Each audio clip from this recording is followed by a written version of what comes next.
What is that? What is it? Yeah.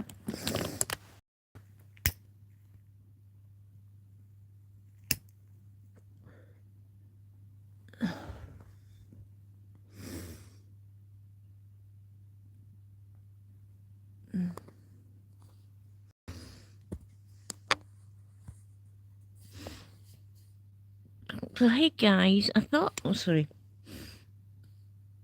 how are you? Have to excuse me, like I'm absolutely worried with the flu.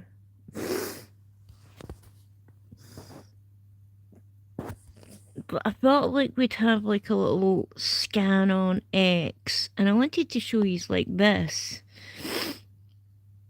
Sorry, I need glasses, so my eyes are going to have to go closer to the screen. I apologise.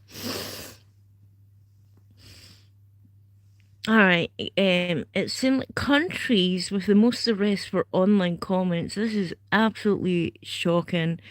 So, last place at minus 50 actually. We have the United States. You would think places like Iran, I don't know, Syria, China,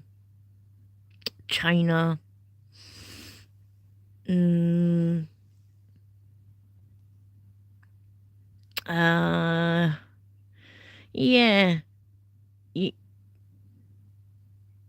But first place, this is so Germany's got 3,500 people arrested for online comments.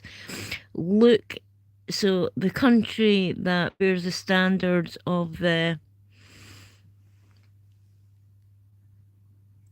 Magna Carta, 12,000. This is just this year. 12,183 people have been arrested for online posts. Isn't that disgraceful?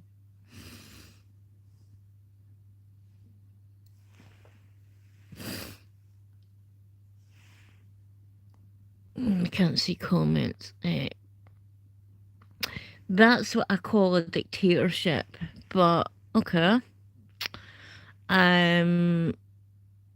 It's disgraceful that in the entire world, the UK has the most arrests for online posts. To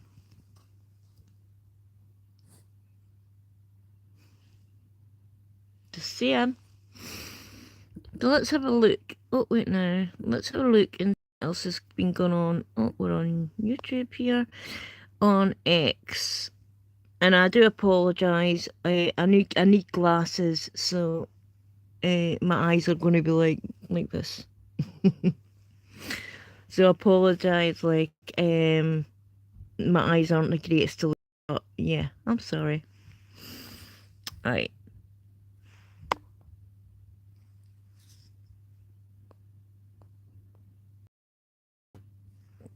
Let's go to the start. Now, I had to start a new X channel. Mine's got hacked. Kind of annoyed because I had like thousands of followers. So if you want to go and refollow me, it's just Angela again, a Scottish U. So Scotland call it. Oh, what?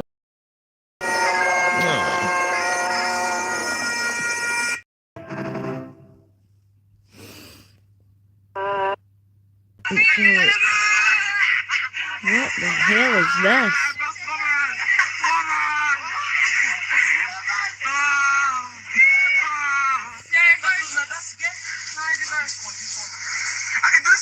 This is a little English kid being beaten by oh no, it's an elderly white woman. She's waiting at the bus stop. Let's have a read of it. So, the Religion of Peace people attack an elderly white woman as she waits at the bus stop. Hardly originally peace and love, is it? Let's like have a look at it again. This is imagine if this was your gran. What would you do? I would kick the utter shit out of whoever did this to my grandmother.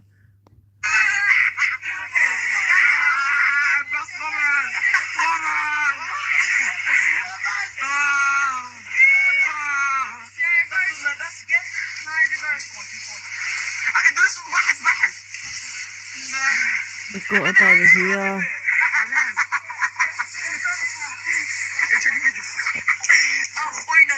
So funny, isn't it? Yeah, you are hilarious. Beating up an old woman. Hilarious.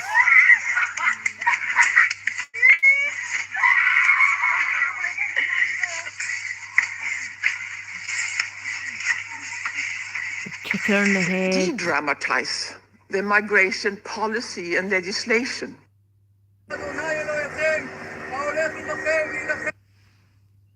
That's angered me.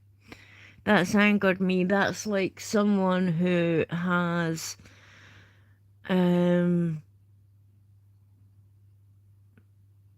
that's someone's grandma, someone's like a pensioner, just waiting at the bus stop, probably going in for shopping, and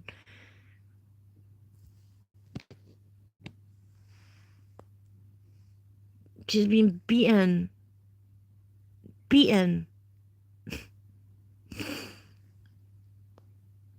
Do you know there are 8 people currently on hunger strikes for Palestine?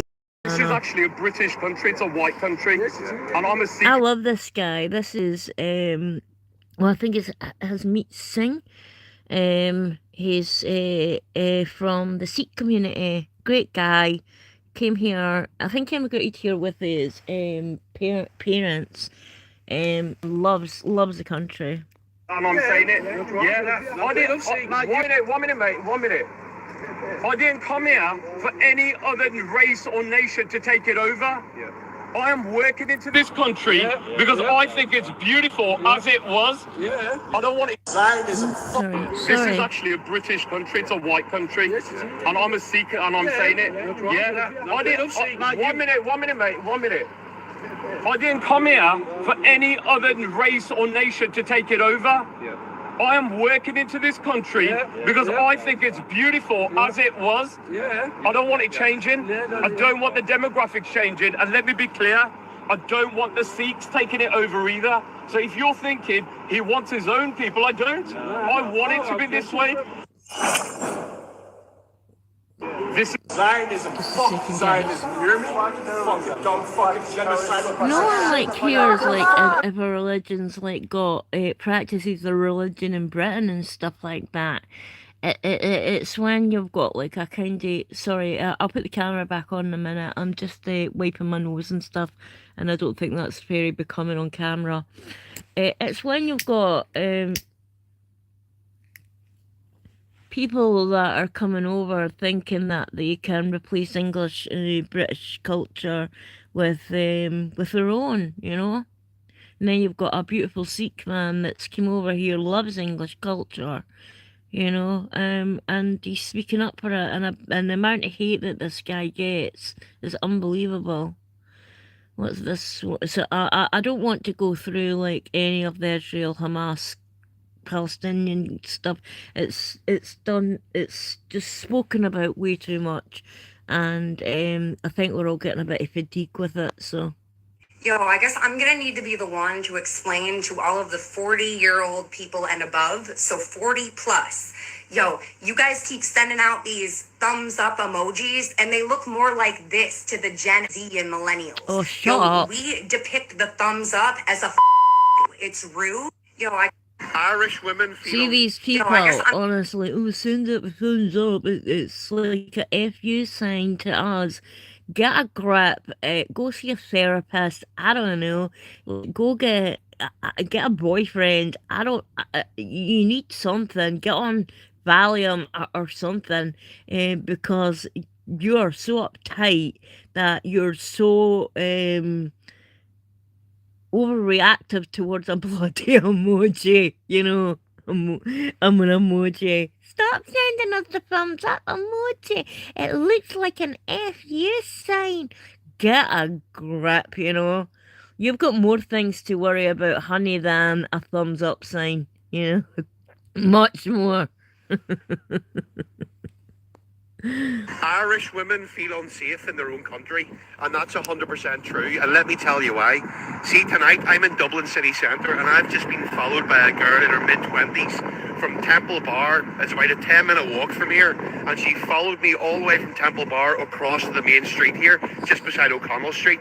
The reason why she followed me, I stopped and spoke to her for a couple of minutes. She looked nervous, and I asked her, "Are you okay?" Like, I was on the phone speaking. She heard where I was from, obviously with the Irish accent. And you know something? She said, "I wanted to cling on to you because I don't feel safe walking at night time by herself in the middle of Dublin city centre." 2026, young Irish women cannot walk the streets on their own because they feel scared at night time. That is crazy. Like, I've been away from Ireland travelling for a long time, and see, whenever I've came back, every single time, there's always more panic. There's always things happening. There's always, you know, incidents happening with women, with children. Like, when is enough enough? Like, imagine having to cling on to people, Irish people, like, you know, they're clinging on. There's young girls now clinging on to groups of Irish people at night time to make them look as if they're part of the group, so nobody approaches them, so nobody fucking follows them, so nobody does anything to them. That should not be the case. These people, you know, that girl's born and bred here. She lives in Dublin, and she's had to literally just stand and walk up along, not right beside me, but about 10 metres behind me, because of her own safety. It is crazy, like. This is London. This is how many mosques are around me. This is what Let's this. have a look. This is an American visiting London. Let's see what his attitude is towards London. Let's have a little look. This is London. This is how many mosques are around me. This is what the sign looks like when you get off the train here. These are the advertisements you see. This is what it looks like when kids get out of school. This is what the political candidates look like. This is what it's like walking through the grocery store here. The UK has become unrecognizable, and that is why I traveled thousands of miles to come here, to find out why and how this happened. Did the UK truly fall, and do they want to do this to? We know how this has happened. We know how it's happened. Far too much. I mean, what was it last year? Over 1 million legal immigrants. This year alone, nearly 70,000 boat migrants.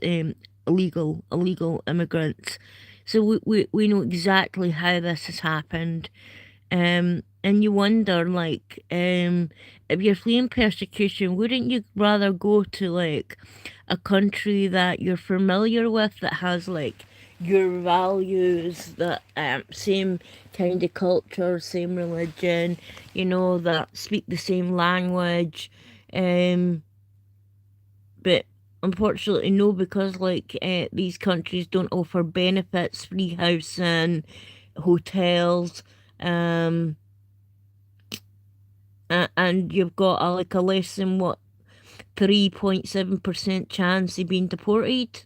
So of course they're going to come here.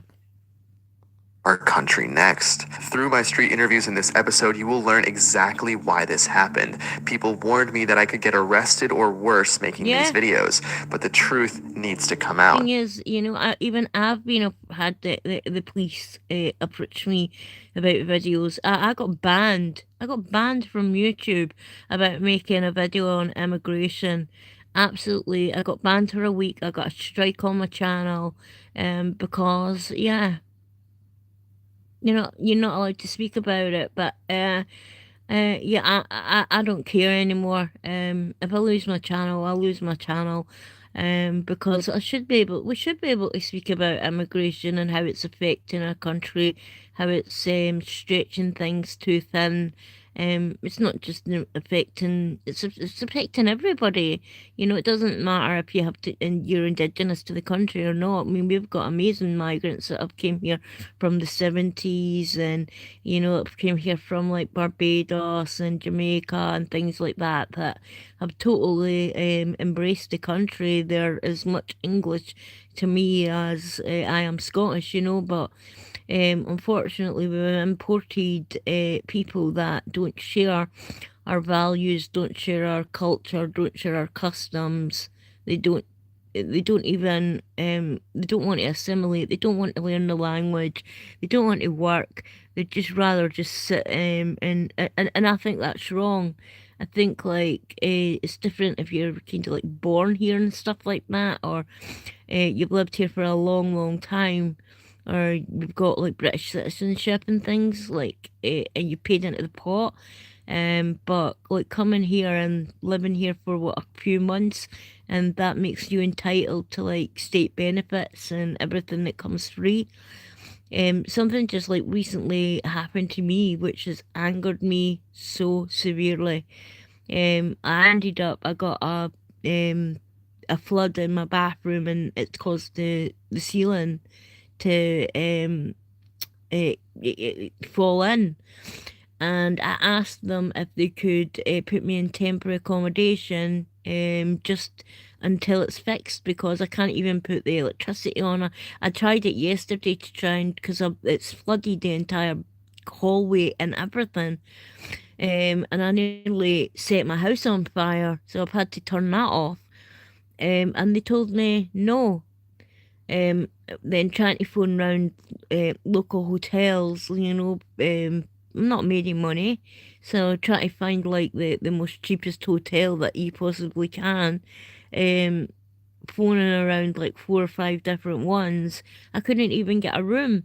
And when I inquired as to why, it's because they're filled with one of them was filled with 300 men from who have came over here in boats. So we know who gets priority here. Born here, bred here, ancestors buried here, family and etc. and that fought war, etc. And I'm told no. Yeah, if I even said on the phone, I was like, I bet you if I paddled here on a bloody dinghy boat, I would be put up in maybe the Sheraton or something. It's just so angering, actually angering. And I even inquired, like, even if I find like a room, we just cover the cost of it, and I was told no. So I guess like if you're from Britain, I'm a Scottish citizen. Like the Scottish people's ancestry is one of the oldest in the entire UK. But yeah, if you need help and you ask for it, you're told no, you don't qualify. But yeah, if I decided to come here and row my boat over gently down the streets of Dover, yeah, I'd probably get a nice room in a hotel. It's absolutely angering. Welcome back to the Nate Friedman Show. If you look at this building, it's huge. It covers the whole street. This giant Islamic center is connected to the mosque. Hey, how's it going? Looking to interview people in Whitechapel. Can I ask you a question? And how many people attend this mosque, would you say? In the Jummah to Friday, around 10,000. 10,000? Yeah. On one day? This is the busiest mosque in the Europe. And None of them even have like British accents. If you'll notice, none of them. all of Europe? All of it. Wow, I didn't know that. One of That's the busiest and yeah. one of the biggest.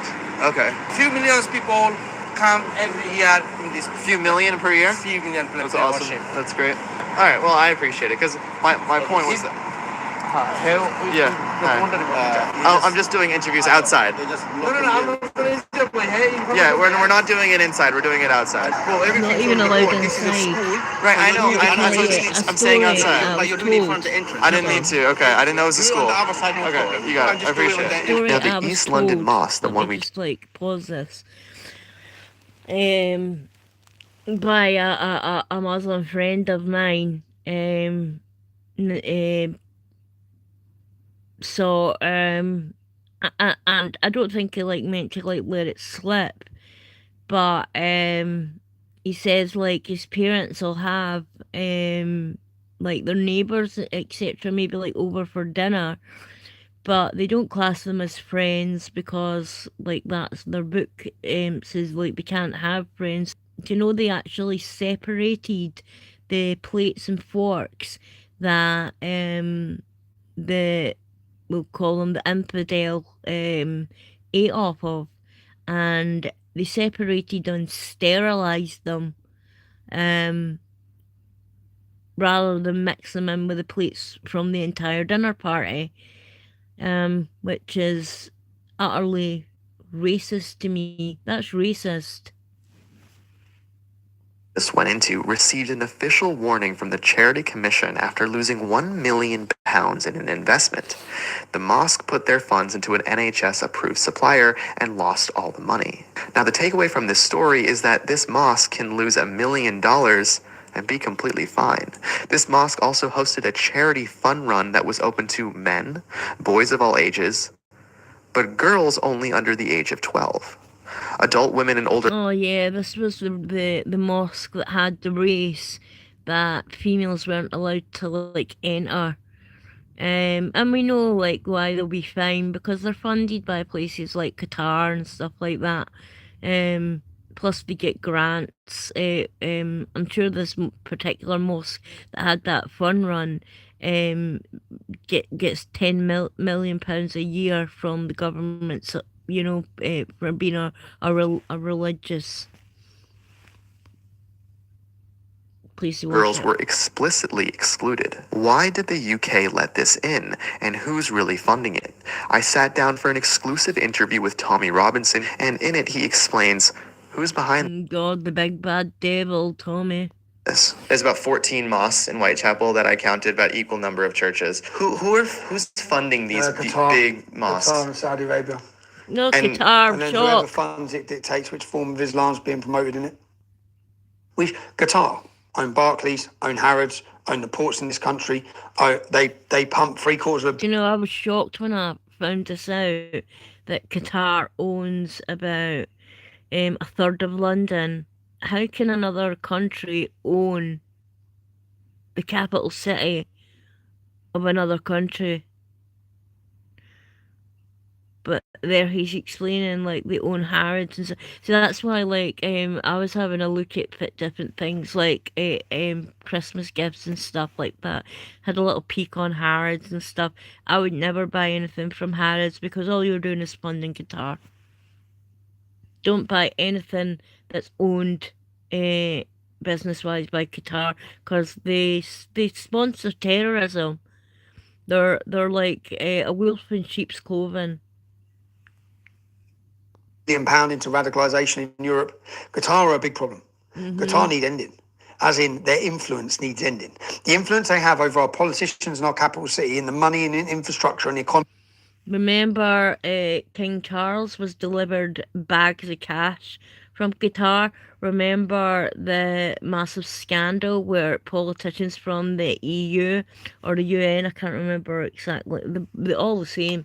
There was a scandal where many of them were caught receiving bags of cash from Qatar. Why are they needing to do that?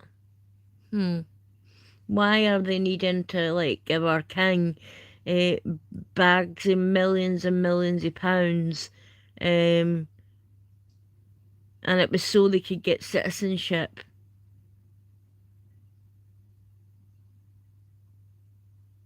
Needs ending. This is the most important struggle we're ever going to fight in a generation of our lives. No more weakness, no more apologies. We're not sorry. We're not going to apologise for who we are, for our culture, for our identity, or for Jesus, or for Christ, or for Christmas, or for any of our celebrations. We're apologising no more. Every aspect of Christian belief and what built the foundations of our system, our culture, and our communities, and our country, and our towns, everything that built it has been attacked. Everything. The weakening of the man, the weakening of the family. If you take the father out of the home, your children are susceptible. This is very true. I saw a video of a Jamaican pastor preaching in the street and he got arrested. Meanwhile, we have, even though there's hundreds of thousands of mosques in the UK, Meanwhile, we have them praying on the grounds of Westminster, in the middle of roads, on London Bridge, etc., etc. But nothing happens to them. None of them are arrested. We had a woman arrested for silently, not even speaking out loud, silently praying in her head. That's a thought crime. Criminality to drugs to the gangs. They end up in prison. They end up controlled, indoctrinated in many different ways, whether it be by gangs or by an education system. That's what happens when you take the father out of the home. When you break the community, you break the togetherness, you break the strength, you break the camaraderie, you break it all. And that's what they've successfully done. What we have done now in the last 2 years is start to rebuild that. We've started to rebuild it under our banner of uniting this kingdom. Unite the kingdom is our name. This is the most important struggle we're ever going to fight in a generation of our lives. This is our battle.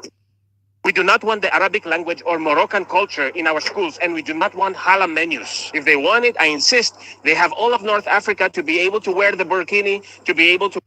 I don't understand either why halal is allowed in this country. I'll even go as far as saying kosher as well, because the practice is barbaric. I watched a video of them slaughtering a camel, and they cut the camel's, sorry to be so graphic, but they cut the camel's throat, and it was like flailing around, running around in pain, and it was the most barbaric thing I think I've ever seen. I mean, like, I'm not vegetarian or anything like that, but like, there's got to be it's not humane at all. And why this is like allowed in our country when there's laws that animals should be treated humane before slaughter. Not that there's ever like any way to be, I guess, 100% humane when slaughtering an animal, but there's, I mean, just like cutting an animal's throat and letting it writhe around in pain until it bleeds out. Where's like the animal activists when with this practice, you know? Wear the burqa and to be able to eat halal food. But with the taxes of the Spanish people and in the schools of the Spanish... I even like going to my like supermarket now and check like if it's halal or not, because like I don't want to contribute to like the torturing animals, and the only animal that isn't halal, you go into Tesco's and stuff, and most of the meat and stuff now is halal, because who is it Tesco or Asda owned by now? Oh yeah, that's right, Qatar. So the only one that's not halal, and I guess it's because they're not allowed to eat it, is pork.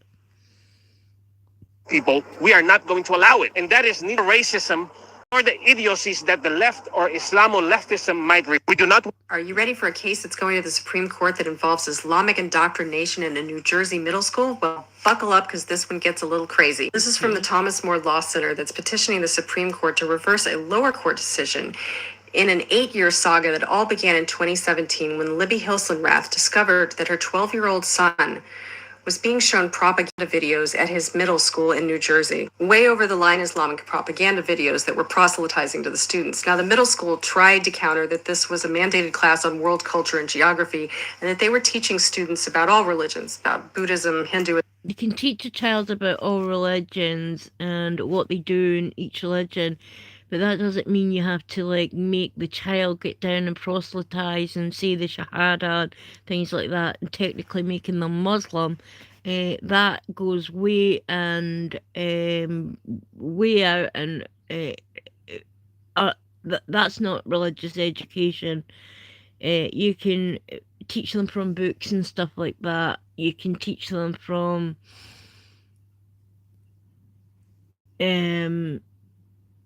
I guess their own religious holy texts and stuff like that, without having to make them bend down and pray. etc. But these videos on Islam hit a little differently. One of the 5-minute videos they were shown included phrases such as this: Muhammad, peace be upon him, I'm not saying the other one, is the last and final messenger of God. God gave That's the Shahada. Don't ever let anybody ever trick you into saying that, because once you do, it technically makes you a Muslim. the noble Quran. What is the noble Quran? Divine revelation sent to Muhammad, last prophet of Allah, a perfect guide for humanity. The noble Quran, without any doubt, an Perfect guide to humanity. Wasn't the guy like a warlord who married a child, slept with a child, murdered millions of people, stole his adopted son's wife, done some disgusting, questionable things. Just pick up the book and read it yourself, you know.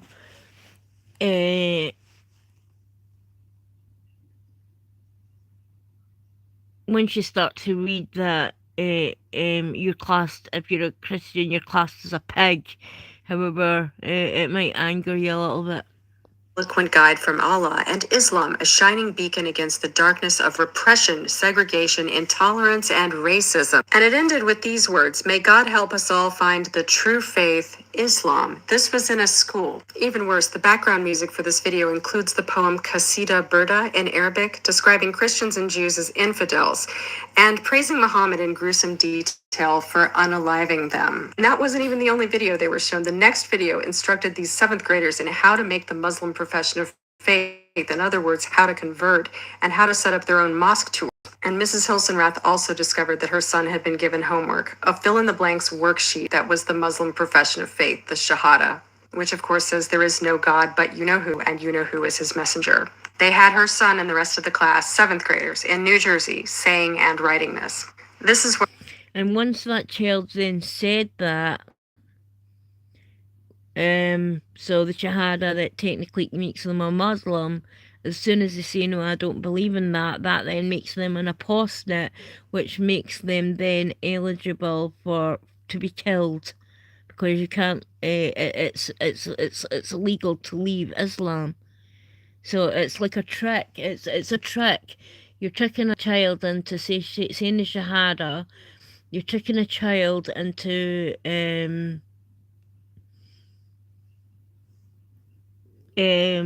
proclaiming they're Muslim, and then when they're saying like, no, we were made to kind of say that, but that's not what we believe, and then technically they become an apostate. And once you're an apostate, you're legally allowed to be killed under Sharia. We're up against. And while the media is discussing this mostly in terms of parental rights, buckle up. This is going to be a really, really, really crazy ride. Oh boy. It's weird to see now, like, America's kind of going through this crap, because like we've been going through it for years and years and years. Now, like, it's got itself onto the shores of America, and I believe like America are definitely going to be the ones that are standing up and saying hell no, and they've got means of protecting themselves. I mean, in Britain you can't even carry. I mean, you can be. Do you know, like, if someone breaks into your home and you protect yourself? There was actually a case that happened where people broke into this old gentleman's home and started beating him with a baseball bat. He ended up like trying to protect himself, and someone got hurt, and he was the one that ended up arrested. You can't carry pepper spray. You're not allowed to carry any kind of weapon to protect yourself. So I guess if someone breaks into your house or tries to like rape you or something like that, you just have to lie there and take it. Otherwise, you're going to be the one that ends up in prison. The joys of pluralism. C.C. Pope Leo. Hi, I am Herman. I took asylum in UK long ago. I ran up from the dangers of Afghanistan and came to UK with my family. The danger I ran up from, the same danger. As I said, I like this guy because he's lived this. He's came to the UK and he's lived under what it's like living with like these radical Islamists. So just listen to his Here is here now. You can see that what they are doing to your daughters, your women every day. I'm warning you from a long time. I was not scaring you. It was a warning. Listen to me. The things what are coming from other shores. It happened to me once in a nightclub in Glasgow. I don't know. I think I've ever even told this story. I was at a nightclub in Glasgow. Let me put the camera for this. I was at a nightclub in Glasgow, and I'd managed to get separated from my friends, and I had got so we each got a drink from the bar, and I can't remember if like we'd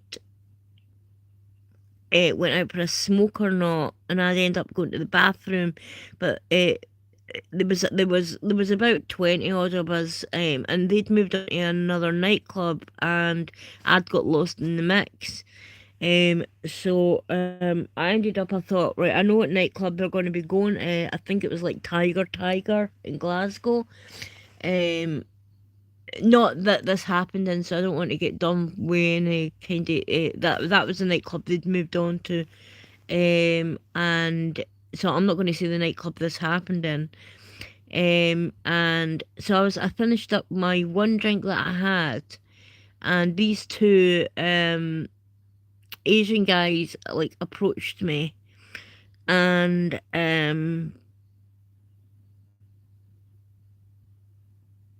yeah, they offered to buy me like another drink. In hindsight, I should have said no, but I thought, oh, what the hell, you know, like I didn't know anything about like GHB or anything like that. So I said yeah, and then I thought, right, okay, and then I'll grab my jacket and then I'll quickly go and catch up with my friends. I took literally two sips of this drink, and I remember literally not much else from that night. The police did get involved in this matter. I'll try and find the incident number because I'm sure I've still got it somewhere. So the police got involved in it, and obviously they managed to get the CCTV footage from this nightclub. And you see these two Asian guys, literally, I can hardly even walk. One of them's got me under one arm, the other one's got me under the other arm. I don't even have my jacket, like I don't even think they even cared, like it was somebody getting you out of there. And if it wasn't for this, I don't know, Good Samaritan, it was this young guy, I think he was maybe in his late 20s, asking them what the hell he's doing with that girl, like she can hardly even walk. And that's when they decided to like ditch me and absconded. But if it hadn't been for that guy, God knows what would have happened, you know. Because they were heading when the police like had looked at the footage and stuff like that, they had a car parked across the road from the nightclub, and that's exactly where they were heading. I could hardly even walk, my toes were dragging across the bloody pavement. And as it says, like if it wasn't for that Good Samaritan, God knows what would have happened, because I would have ended up in these two guys' car, you know, and I mean, you guys like have been with me for a while already, know my story. I've been R-worded, that happened by a tattoo artist. But yeah, if that had happened again, you know, but in a way, like I suppose, like not that anything like that's ever your fault, but I should never have ever have taken a drink off of people that I had never ever known, and I should have been a lot more careful.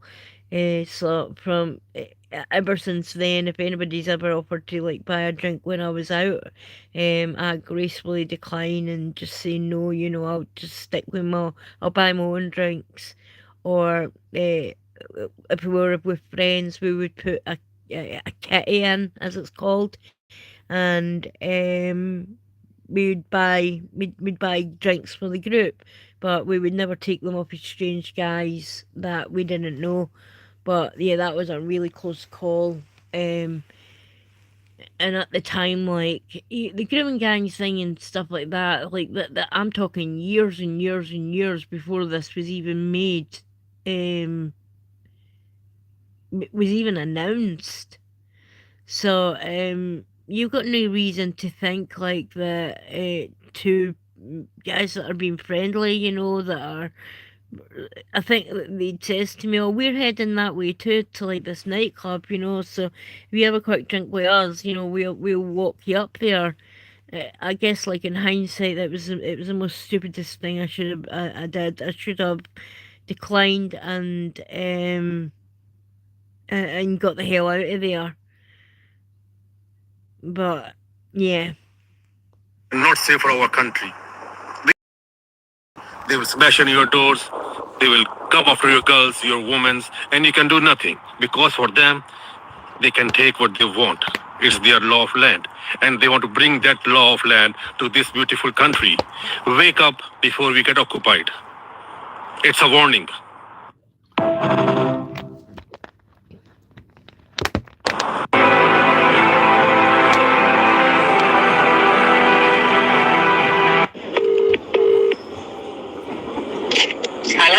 Hi, how are you? It's Stephen Lennon, aka Tommy Robinson.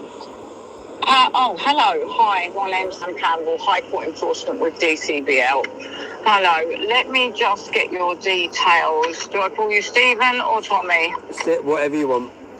All right, okay, Stephen. So, you've been taken to the High Court by Jamal Hijazi. Yeah. Let me just have a look. Do you know who that is? What again? I've been taken there again. Yeah, so this was, just having a look, 2 seconds. Just trying to see when the date of this writ was for you. wasn't that Jamal guy, the Syrian boy? I don't want to say the alleged, I'll say, because I guess, yeah, I don't want to go into it because I know there's a, you're not meant to say his name and stuff like that.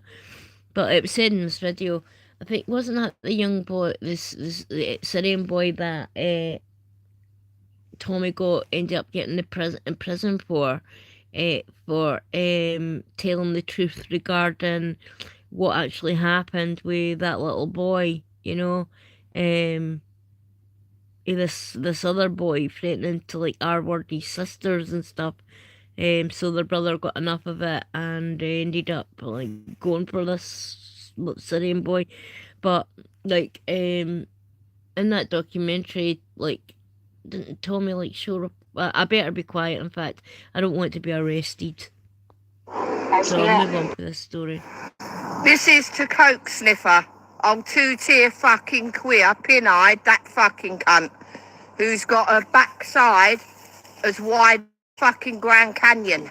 Sorry about the language. If you think that I'm paying £100 a year for her, my beautiful little Doris, you can go fuck yourself.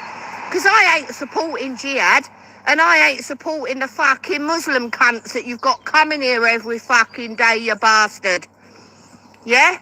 So do one. And everyone else that's got a pet, right, don't pay it. They can go fuck. What's this? So in order to like walk your dog now, because it's offensive to them, you've got to pay what, £100?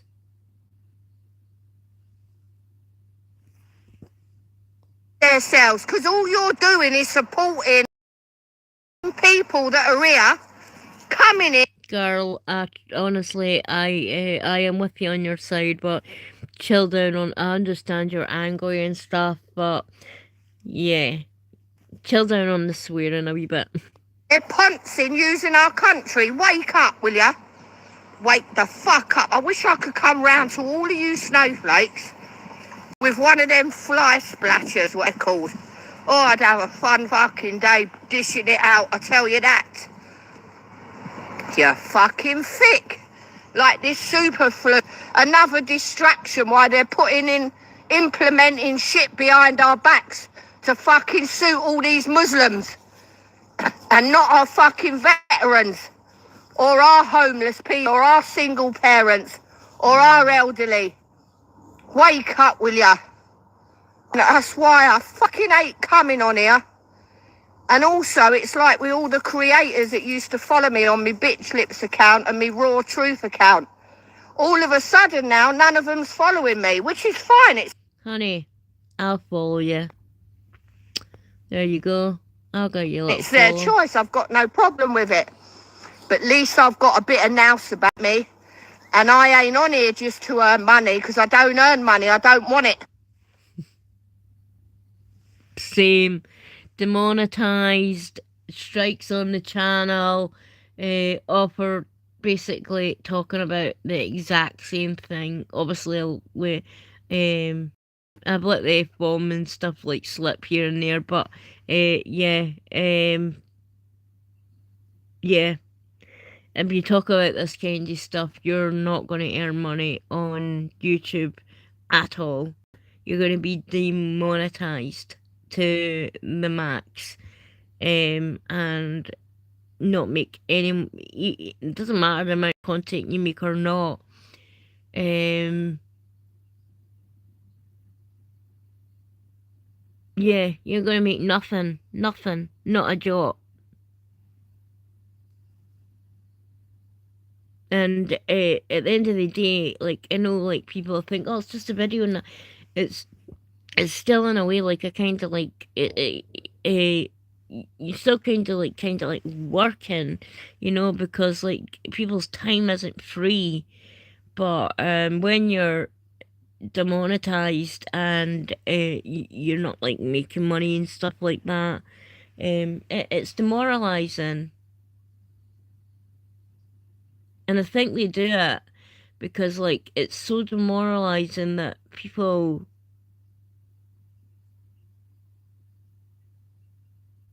don't want to make videos anymore, because it's almost like it's like doing a job and you're doing it for absolutely nothing, and then you're taking all the risks, because see the amount of like death threats and stuff that I've had from the certain peaceful community. It's unbloody believable. So you're taking a lot of the risk by like calling it out because you love your country so much that you don't want it to change. So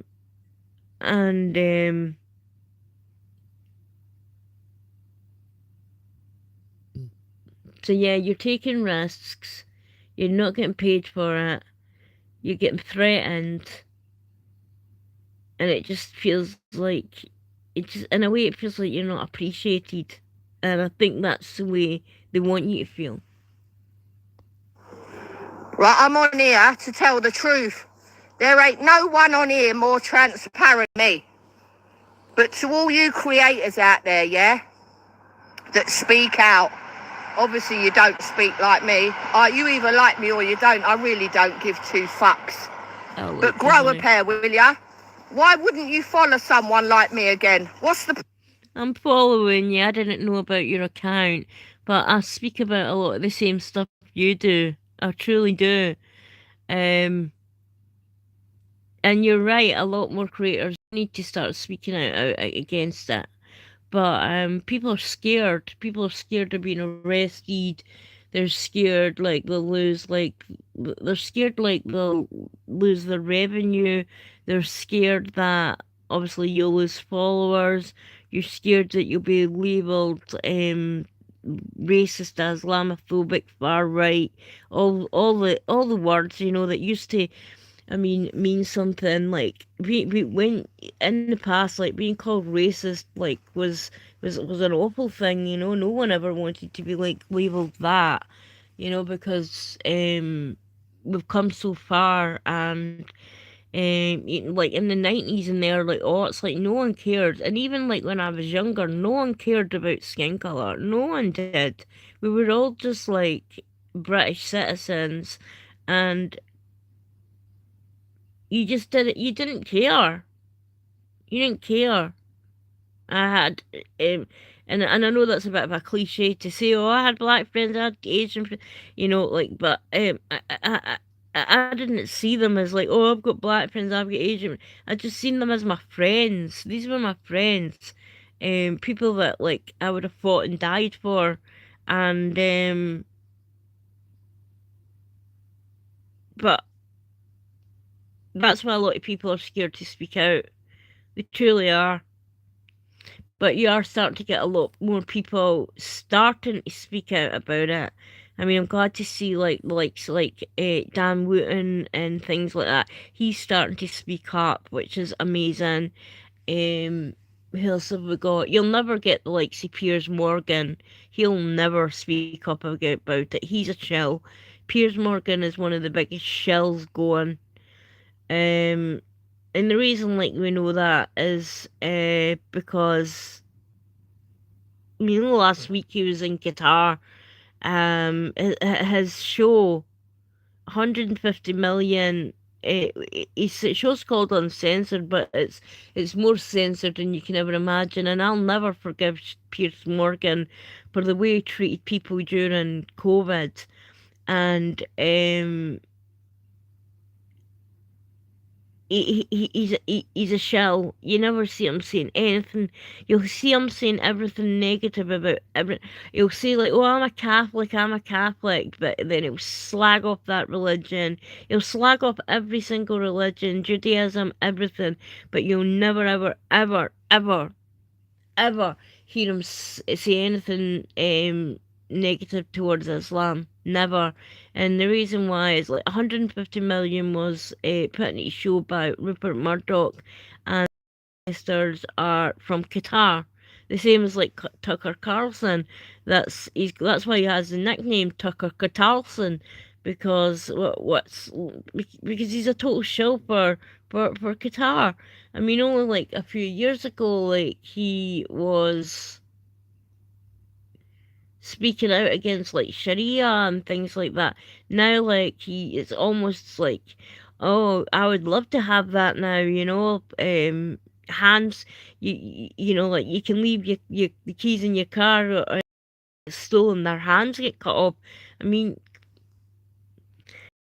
like it's wrong. Obviously, you steal like somebody's Ferrari, but like, come on, like dismembering them. Problem. What is the problem here? It don't matter that you got I just explained to you the problem. The problem is people are too scared to say anything because they're going to lose their demonic. They're going to lose their ad revenue. They're going to lose subscribers. They're going to be called names. They're just going to be, and then you see the best of it as well. Like, see when we are in this country, which in the next 20 years is looking like it's going to happen, then you'll see all these people come. Why didn't we say anything then? Well, you had your bloody chance. You had your chance to speak up then, and you didn't say jack about it. So, I have no sympathy for you. Absolutely no sympathy. Thousands of fucking followers. Be real. Like me. Be real. Right? And have a pair and speak out properly instead of going round the houses about it. You know who you are. Yeah, we all know who they are. This is serious now, guys. I'm in receipt of a document which states that by 2030 there is to be a 50% reduction in farmed animals, and by 2050 100% zero farm animal system in place. And guess no, but who we'll has still signed have up a to while. that? Yes, the two biggest arseholes in the world, Starmer and Bill Gates. What more proof do I want? And I got it in writing. So it looks like their little world takeover is coming along nicely for them. But unfortunately, we've now got the document. So put it out, over mate. us now, guys. Put it out. At World War IV commence. We don't need to be at war with Russia. We're going to create our internal one. Keep Britain farming, folks. The thing is, well, I've never understood like the war with Russia. Truly, I really haven't. I know like Putin isn't like an angel. I know that. I know he's like done some horrendous things, but Russia's never. UK never. The UK's attacked Russia 4 times. I mean, when did we come so buddy with Ukraine? I mean, only a few years ago it was the most corrupt country in Europe. And then like when you start to like kind of read as to like why this war started, and you read like the Minsk agreements and stuff, the hard line was like Ukraine wasn't to join NATO, and then you see that Hyena Harris come over, oh you like Ukraine will be joining NATO and stuff. That would be like China putting weapons into Scotland. Do you think England would stand for that? Absolutely not. Well, maybe in this country they would, because like we seem to have like spies, Chinese spies in the British government, and they hide it. They hide it because they don't want to lose the money that's coming in from China. Let me try and think of like another country like that. We'll say even Russia. Like let's put like weapons for Russia, because for some reason the Europeans, like the boomers, who still seem to think like we live in the Cold War era. Do you think like if Russia had put nukes or whatever, or weapons or bases into Scotland, do you think England or that would stand for that? No. So this war is a lot more complicated than it is, and I don't know why we've got such a hard on for Ukraine, considering like Zelensky is awful. I mean, like I said, like I'm not saying like Putin's like any better, but Zelensky is literally awful. He's a proven like alleged, I'll say, coke-headed,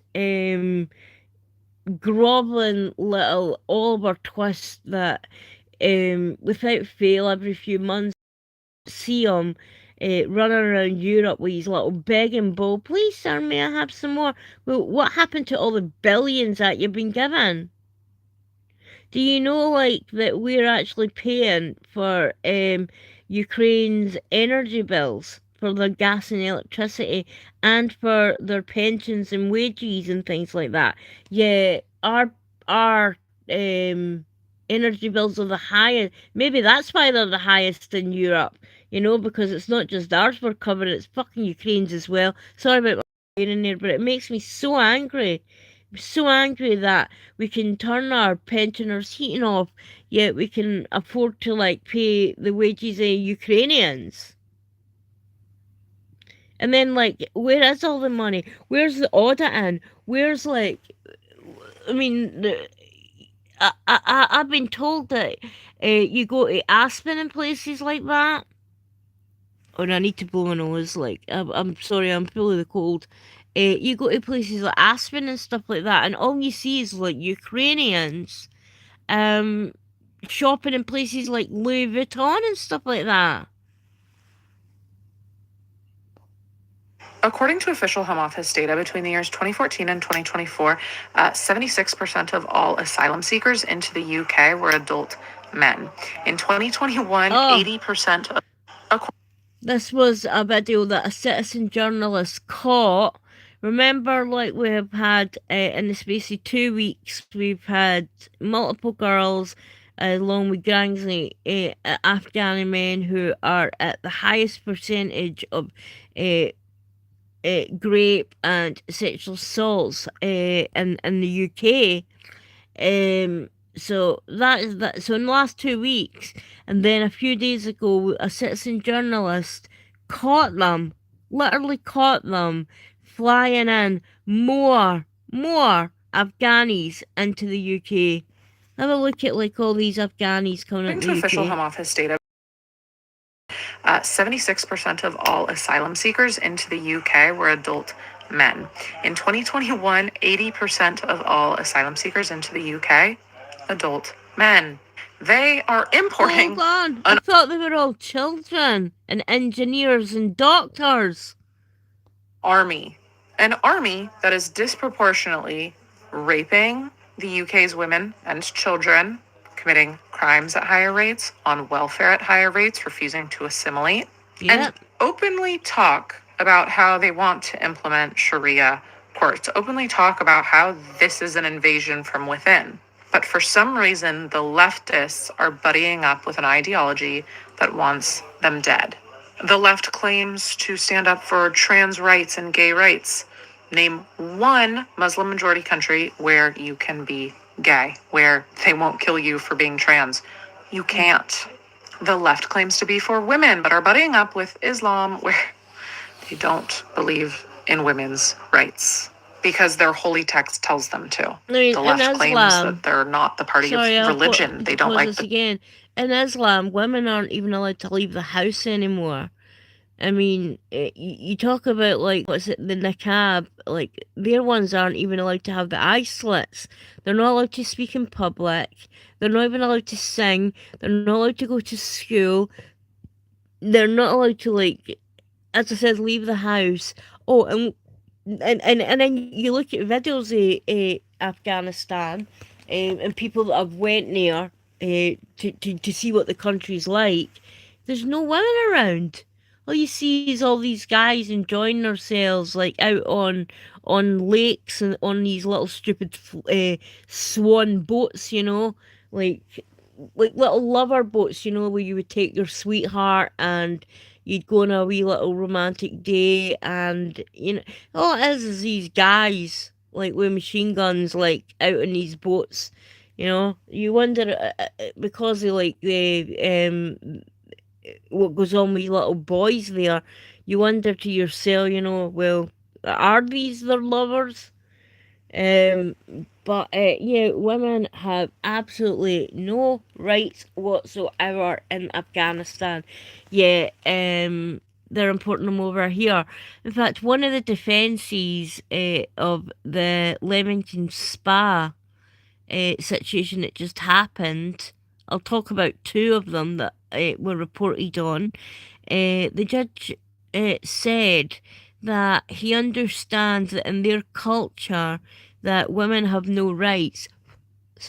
Therefore, when they're raped, you know, it's allowed there, and he understands that. That's all the more reason why not to let people in if they don't understand, like, that it's anything about consent.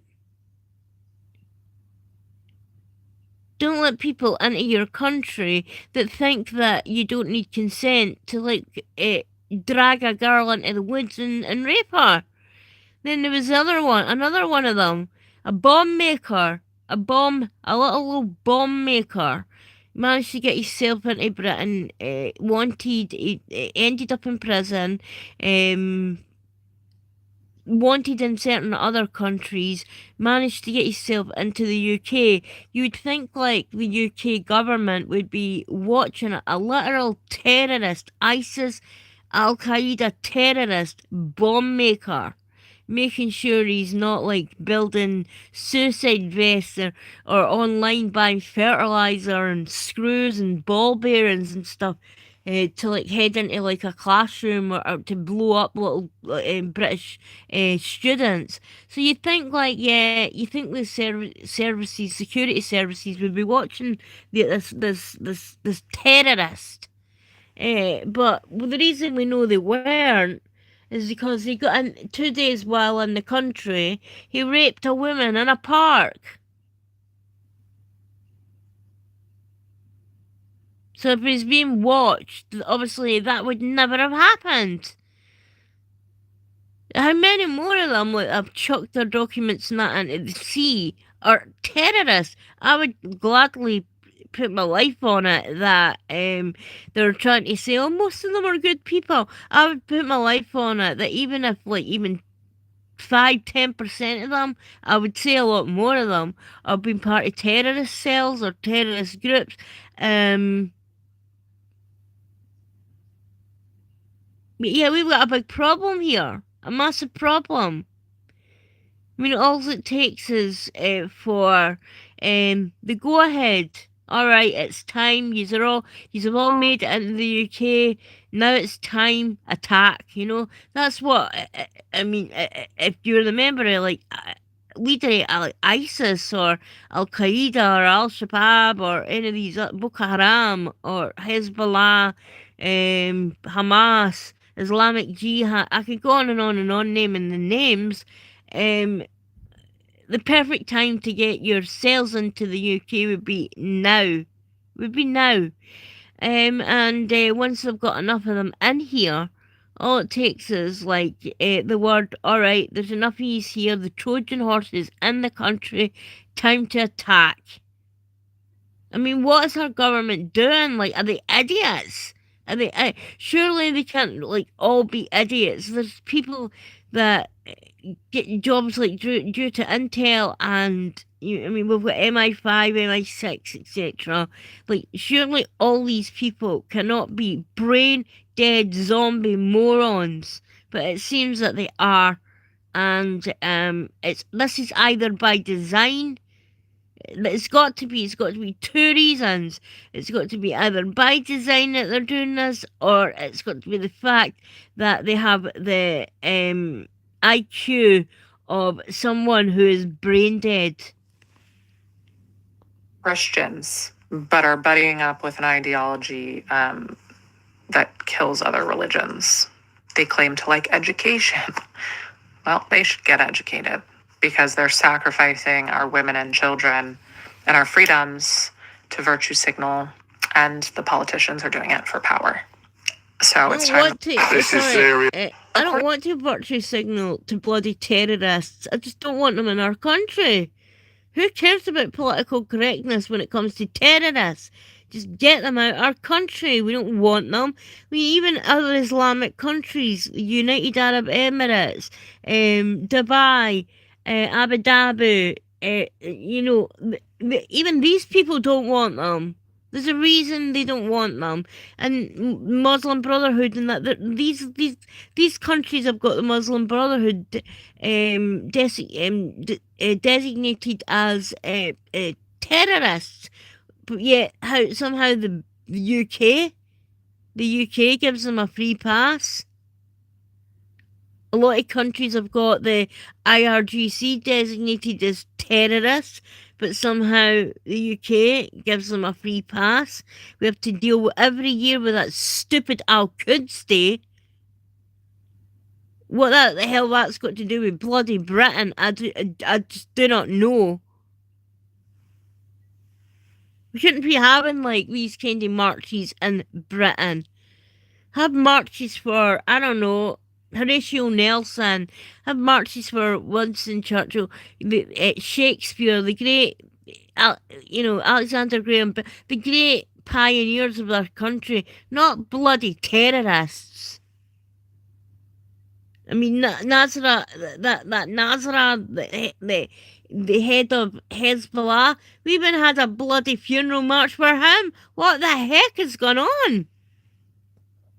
To official Home Office data between the years 2014 and 2024, 76% of all asylum seekers into the UK were adult men. In 2021, 80% of all asylum seekers into the UK, adult men. They are importing an army that is disproportionately raping the UK's women and children, committing crimes at higher rates, on welfare at higher rates. Of course they are, because in their book it says, because you've got, when a country is in a caliphate, it means like they're at war with that country. So when you're at war with a country under, it's like the House of Islam, it's the war one. So when you're at war with like a country that's not part of the Umar Caliphate, it means that in the Quran it says that you're allowed to take sex slaves, these female sex slaves. So is it any wonder why they're raping their way through the country? No. Tells you in their own book. They tell you themselves. Go and watch their imams speak. Go and just go, like they have live streams from mosques. Go and listen to what they say. Like, they're not saying it for the benefit of their doubt. When they say these kinds of things, believe them. Believe them. Because everything they've said in the past that they want to do, they've done. And things they want to do in the future. Do you think, like, they wouldn't give their right leg to be able to, like, get these things done? Of course they would. There's no jihad now because they used to believe that voting was haram. Now it's halal because it's the new form of jihad. To vote in as many as they can so they can change the laws in the country into Sharia. They're not stupid, these people are not stupid. They know exactly what they're doing. It's refusing to assimilate and open about how they want to implement Sharia courts, openly talk about how this is an invasion from within. But for some reason, the leftists are buddying up with an ideology. Of course they are. And what's going to happen to these leftists? All we have to do is look at history repeating itself. Just have a little look to Iran. The Islamists and the lefty commie socialist idiots teamed up, thinking like they'd both have equal seats at the table once they got rid of the Shah. And obviously we've got to blame Britain and America for that because it was them that done the coup. So once these leftists thought, oh yeah, we'll have a seat at the table too. As soon as the Shah got in, what did he do? He took all the leftist moronic idiots, took them into, I think it was like a football field, and he executed them. He imprisoned some of them, hung a lot of them, beheaded some. Yeah, they were the first ones he got rid of. Because, of course, he cannot have these atheistic, leftist, commie socialists with a seat at the table under an Islamic country. So, all these leftists are doing is ushering the path in to let these people into rule. And these idiots, you see them with the blue hair and the ones that, transgender rights and stuff for, like, trans for Gaza and, I don't know, LGBT things for Gaza. And do you honestly believe that if an Islamic government got in, that they would happily share the table with these people? No, they'd be the first people to be lined up and executed. And while I would feel horrible if it happened, I would be just sitting there thinking to myself, like, we've been telling you this for years, you bunch of morons, and yous have brought it on yourselves. That wants them dead. The left claims to trans rights and gay rights. Name one Muslim majority country where you can be gay, where they won't kill you for being trans. You can't. The left claims to be for women, but are buddying up with Islam, where they don't believe in women's rights because their holy text tells them to. The left claims that they're not the party of religion. They don't like the Christians, but are buddying up with an ideology that kills other religions. They claim to like education. Well, they should get educated because they're sacrificing our women and children and our freedoms to virtue signal and the politics. Oh, sorry about that, guys. 2 seconds. Politicians are doing it for power. Password there. So it's the world gets pretty comfortable with this conversation, or we will fall to these low IQ inbred terrorists. Lining up the streets. The Americans think that Islam is a religion of peace. And they act like the victims. They act like we're just here in America to, migrate and seek refuge. But no, friend, Islam does not move to the West because they need help. There are 54 Muslim states around the world, but for some reason, they never move to the Muslim nation or state. This guy's an ex-Muslim, so if anybody knows anything about what they're up to, yeah, listening to the ex-Muslims. They always move to a Christian country. Why? Number one, they are here to establish Sharia law. You don't understand. The two religions around the world that are expansive by nature are not Hinduism, it's not Judaism, it is Islam and Christianity. We are commanded to go into all the world, preach the gospel, make disciples, and baptize them. Islam is commanded to go into all the world and do two things: establish Sharia law and kill the infidel. They take over the political system. Islam is not a religion, it is a political movement. And that's why I no longer call it just Islam, I call it Islamism or Islamist. It is a political movement that is here to conquer and take over. They took over Egypt, they took over Sudan, they took over Yemen, and next is America. They've taken... See, the best of it as well, see, most in the Middle East, it used to be Christian. Lebanon, Syria, Egypt, like the Coptic Christians. I mean, one of the countries in the world, and is it Hagia Sophia, which one of the oldest church in the world. What do you think it is now? Do you think it's still a church? No, it's a mosque. Over the UK, Australia, we are very, very close. Every time I move houses, my neighbor is a Muslim. And what's next? America. Why are they after America? Because America is the pinnacle of Christianity. If they conquer America, the West will fall. If they conquer America, that is the head of the snake, and that is their biggest enemy. That's why in the Muslim countries, what do they shout? They shout, "Death to America." On 9/11 in Egypt, while we were growing up, the Muslims were not saddened to hear about 9/11. They were celebrating in the streets, dancing and jumping, shouting, "Death to America." So Islam is not a religion of peace. They are lying to you. That's why I don't get the Palestine thing. I'll just mention it this once. After 9/11, there's videos of Palestinians celebrating, dancing, jumping for joy in the street, handing out sweets, because the thousands of Americans got killed, and the two towers fell. They were overjoyed by this happening.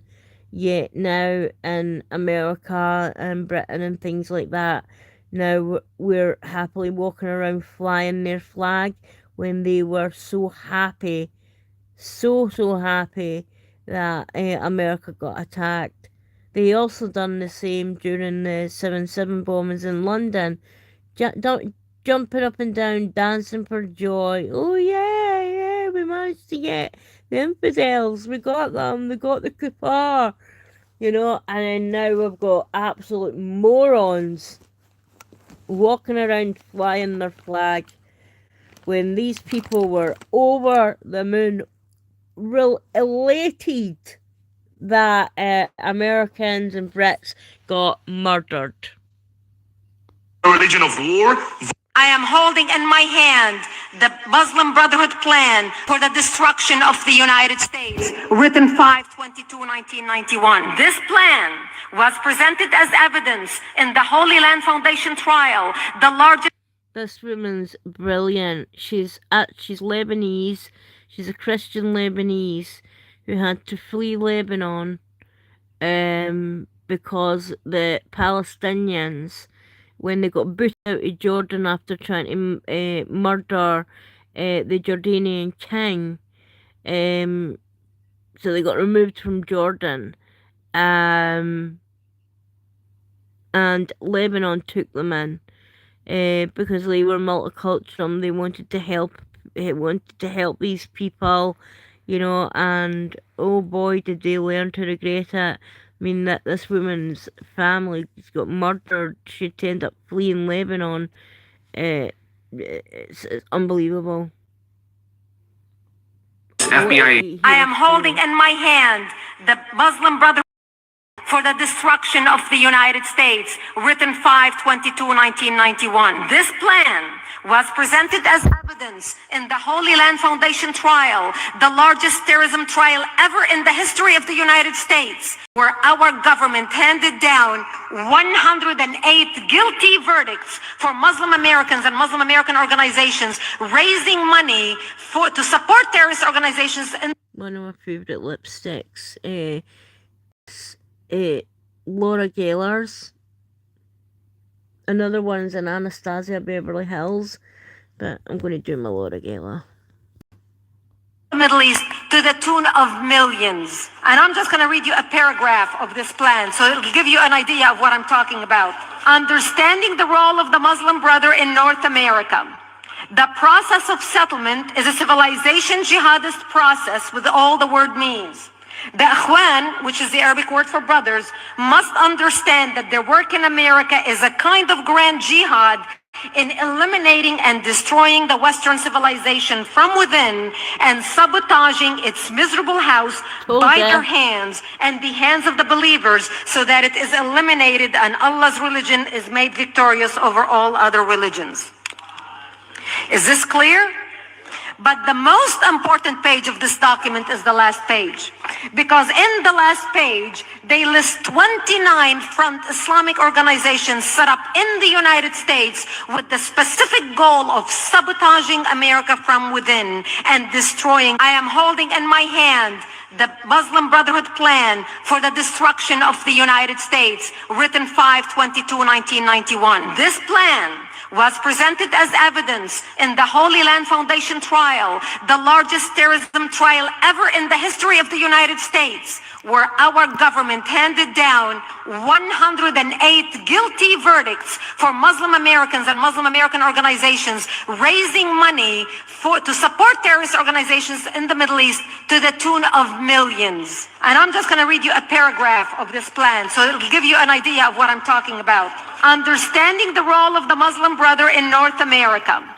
The process of settlement is a civilization jihadist process with all the word means. The Ikhwan, which is the Arabic word for brothers, must understand that their work in America is a kind of grand jihad in eliminating and destroying the Western civilization from within and sabotaging its miserable house by their hands and the hands of the believers, so that it is eliminated and Allah's religion is made victorious over all other religions. Is this clear? But the most important page of this document is the last page, because in the last page, they list 29 front Islamic organizations set up in the United States with the specific goal of sabotaging America from within and destroying. FBI agent brilliantly break down what Islam really is. The entire purpose of Islam, according to all Islamic doctrine, is to ensure that there is an Islamic state throughout the entire world called a caliphate, and under that, Sharia or Islamic law is the law of the land. That's it. Islam is no more complicated than that. Islam breaks the entire world into two parts. The Dar al-Islam, where Sharia is the law of the land, and the Dar al-Harb, the house or abode of war, where there is not Sharia as the law of the land. The function of Islam is to eliminate the Dar al-Harb until the entire world is a Dar al-Islam. And the vehicle to do that is called what? Jihad, which in 100% of all published Islamic law is only defined as warfare against non-Muslims. So let's just put that on the line. And so we're here talking national security issues. We have people here that are running for the office of President of the United States, and we have to begin there. And what I would put forth is that since, and actually prior to, but since 9/11, our entire national security apparatus has been unprofessional in its approach to this war, from the four-star generals to the office of the president to the national security staff to the leaders of DHS when it was created, the FBI, the CIA, and other agencies. Because we have said this has nothing to do with Islam, despite the fact that our warfighting doctrine says when you analyze an enemy, you start with who he says he is and why he's fighting. And 100% of this enemy that we're facing, from the jihadi in Chattanooga to the 9/11 hijackers and everybody before and in between, have all said we're Muslims waging jihad in the cause of Allah in order to impose Islamic law and establish caliphate, period. So that's what it is. And if we look in Islamic law, authoritative Islamic law, the kind you get at mosque bookstores, not at Barnes & Noble, you will see that 100% of them say that jihad is warfare against non-Muslims. And it's total warfare. It's not just guns and bombs. It's psychological warfare. It is political warfare. It's subversion. It is the whole 9 yards. It's total warfare, something that our DOD has not been practicing. I would say you'd have to go back towards Reagan administration and maybe even beyond that. Complete and total war. This man is exactly right. Islam is at war with the West. He said, if you mention a word of this, you will lose your home, your job, and your children. London is the most diverse city in the world. It's the third most densely populated city in Europe, in the Western world. By statistics, we should at least have one. And the reason they don't have any, because they don't employ anyone to look at it. With this case, we had about 3 dozen young kids very quickly, and they all said one thing. They said, look, the prostitute that was running them, the police knew about them, and I found some archive files that showed on kids from the care system. And on top of that, there was a police officer that was involved. Police officer that was actually working with her and dropping kids off, sometimes to parliamentary addresses. That was silenced and hushed up, and that officer was allowed to retire. And there was a judge involved, and there was someone high up in the BBC involved.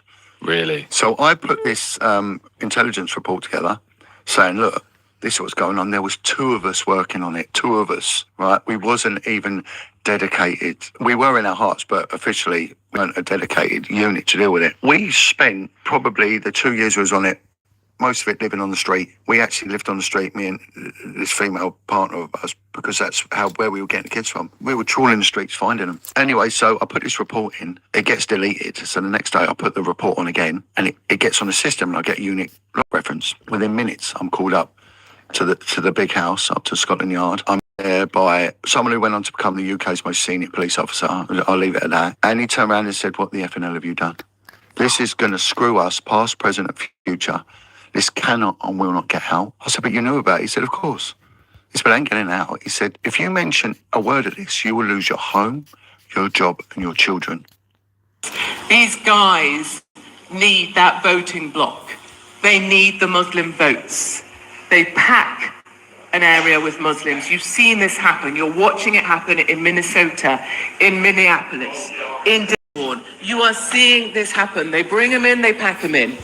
They put up mosques to facilitate them. In flows the funding.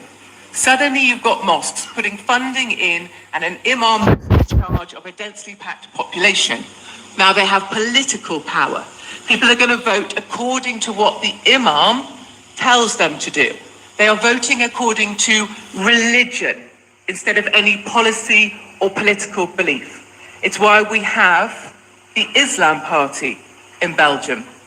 Their policies are segregation on buses, halal and face covering. They even want a couple seats.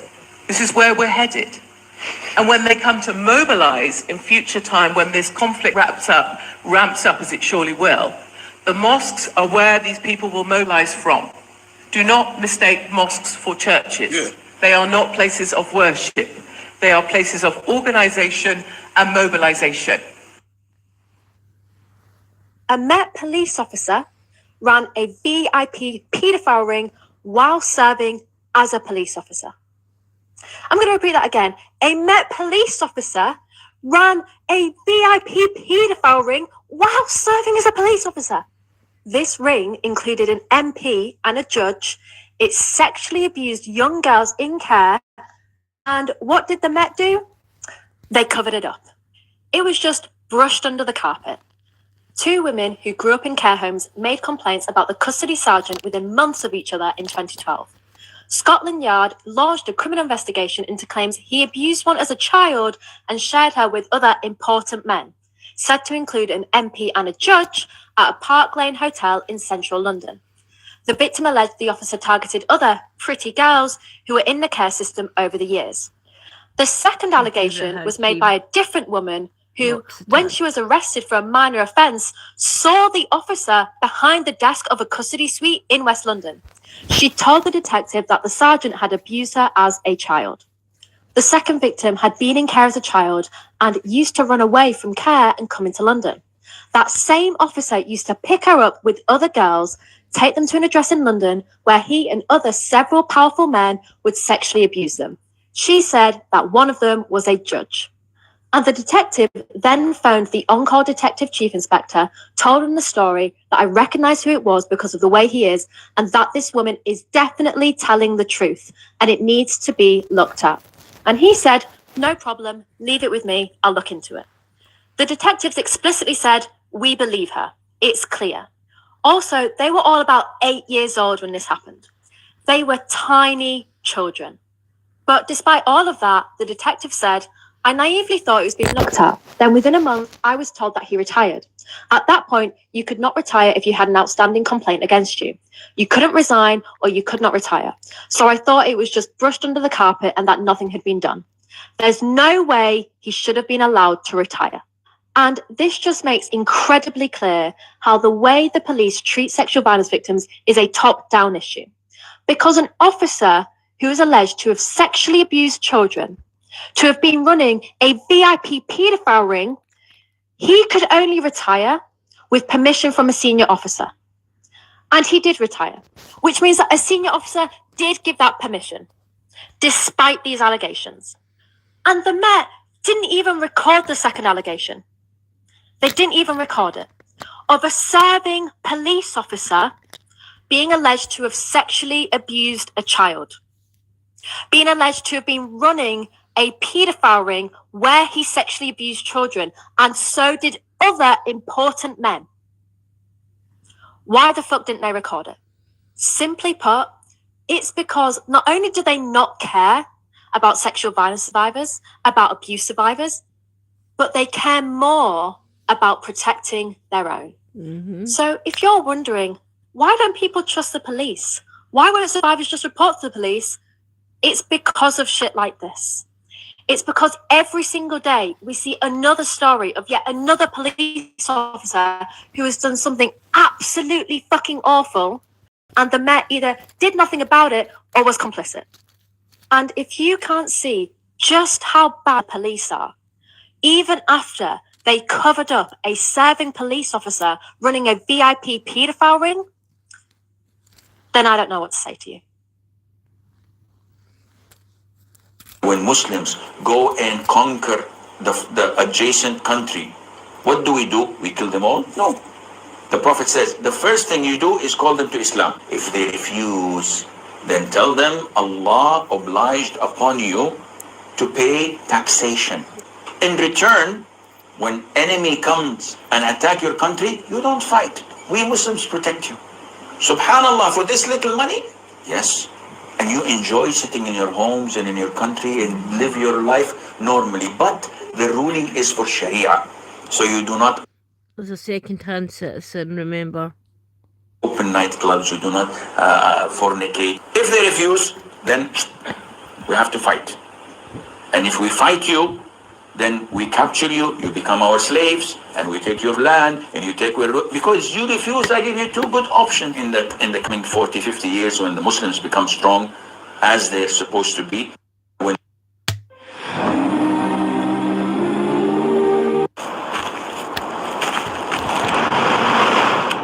Good morning, guys. It's Saturday, the 13th of December, and I've been watching with interest and great concern the big push, the NHS, National Armed Service, hysteria around getting your kids flu sprayed up the nose. And I wanted to recount a story from the beginning of this bullshit. When my son first started...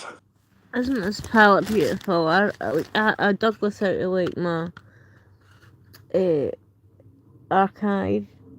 Naked Praise. It's a beautiful bridal palette. Isn't that beautiful?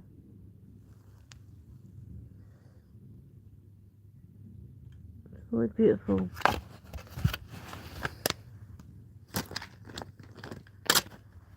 And they have Naked 2. I've got Naked 1, somewhere as well. This was one of my favourites. I used this to death.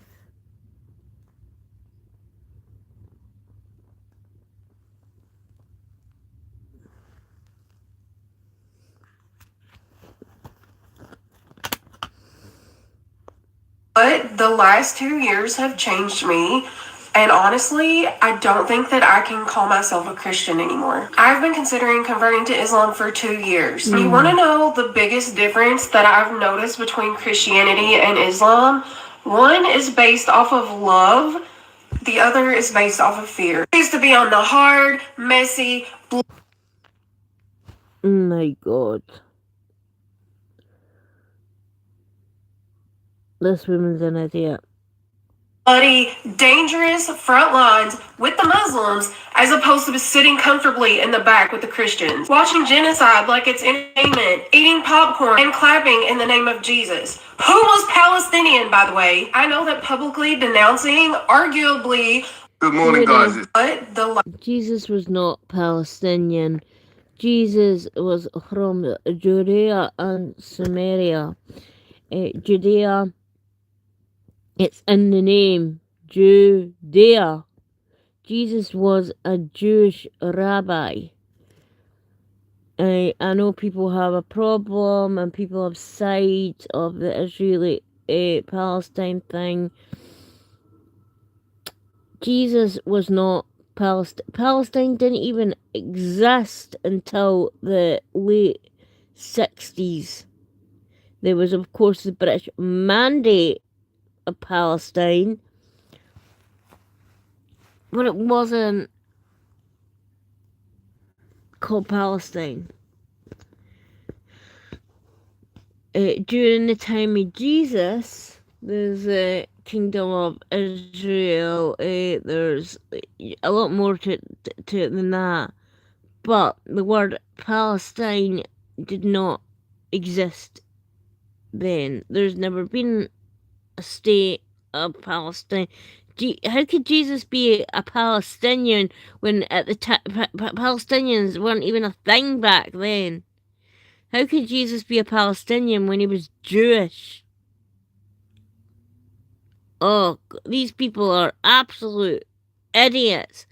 And although I believe like Palestinians have the same right to fairness, equality, life, etc., etc., to say that Jesus was a Palestinian just shows you how little critical thinking this rainbow-haired, I don't know, she looks like she was farted out by, I don't know, like one of the bloody My Little Ponies.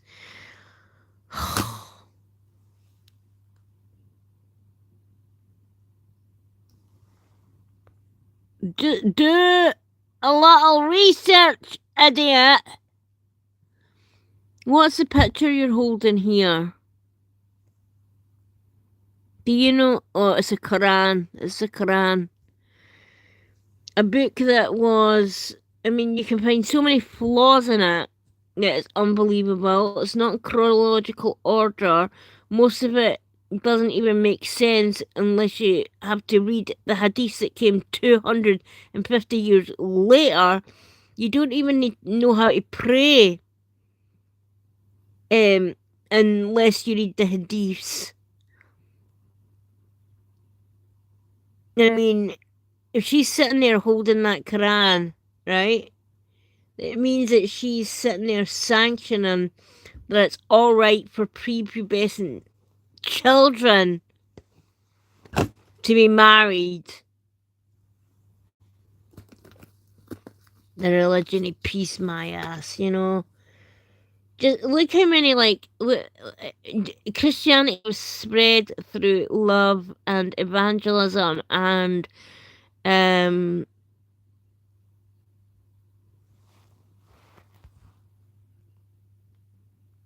Islam was spread through the sword.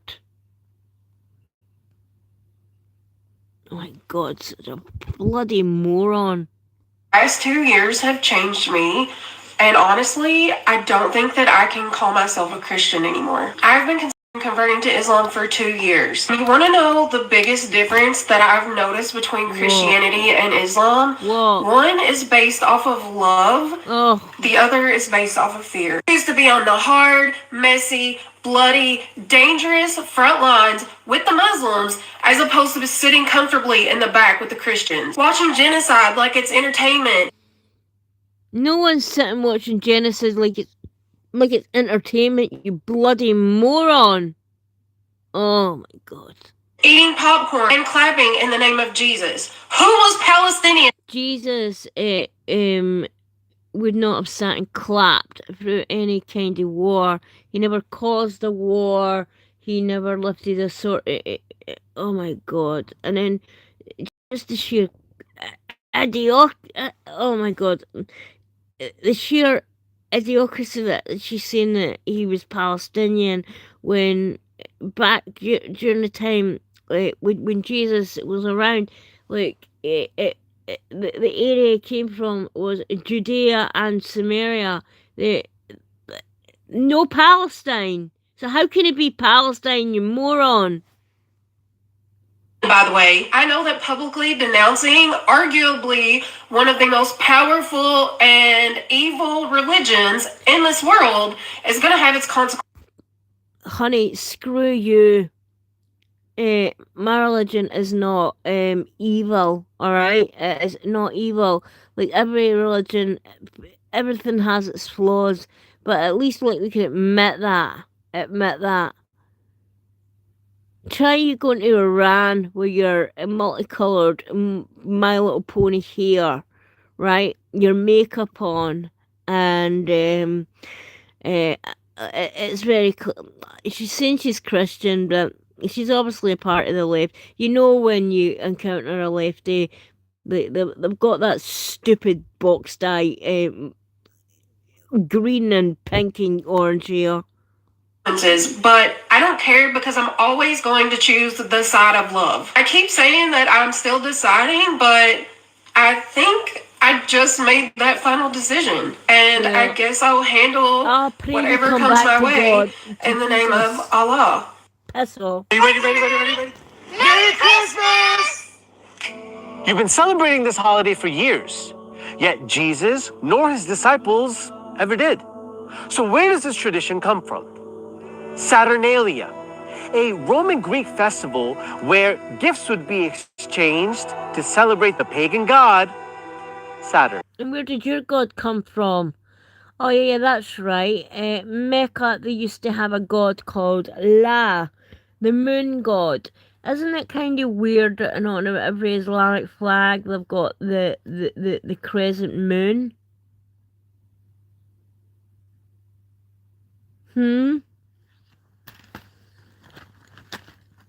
Isn't that kind of strange that Allah,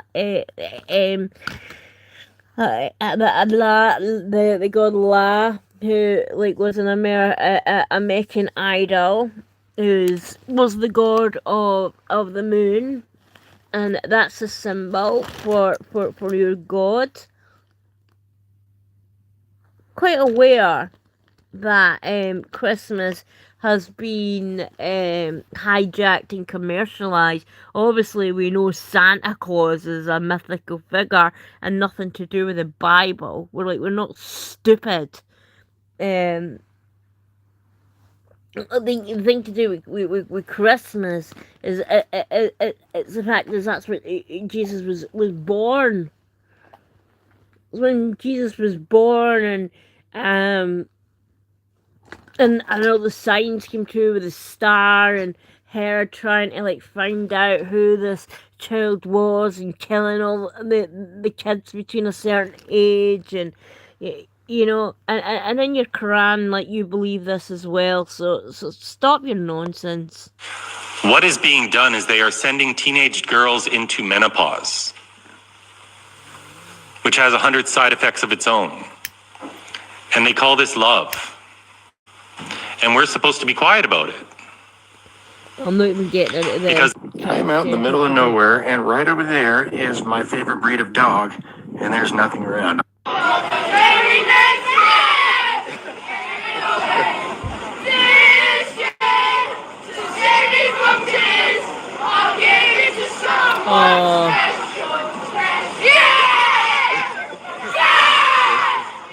I like that.